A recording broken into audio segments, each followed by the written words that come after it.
তাবলিগ ইজতেমা 2025-এর যারা বৈঠকি দান কালেকশনের দায়িত্বে রয়েছেন, বৈঠকি দান কালেকশনের দায়িত্বে রয়েছেন, তাদের সকলের দৃষ্টি আকর্ষণ করছি।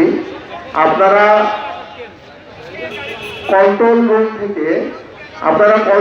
থেকে আপনাদের চাদর গ্রহণ করুন।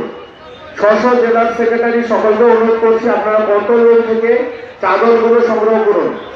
আর তাবলিগ ইজতেমা 2025 আগত সকলের উদ্দেশ্যে বলতে চাচ্ছি যে ইনশাল্লাহ আমরা এই মাঠে ভবিষ্যতে ইজতেমা করতে পারবো কিনা আমরা ঠিক বলতে পারছি না, কারণ এটি সরকারি জায়গা, এটা টেন্ডার হয়ে গেছে। আমরা অনেক মাধ্যম থেকে শুনেছি এখানে যে গোডাউন হওয়ার কথা, খাদ্য গোডাউন, সেটা হয়তো হয়ে যাও, সামনে কাজ শুরু হয়ে যেতে পারে।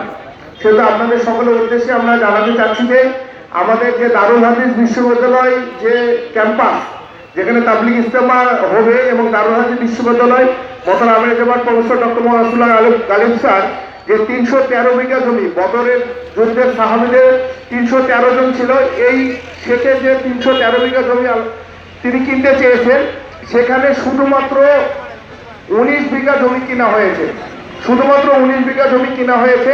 তারপরে রাস্তার সাইডে 10 বিঘা এবং 9 বিঘা হলো বিভিন্ন দিকে। তাই এখনো ওই জায়গাতে জমির দাম অনেক কম রয়েছে।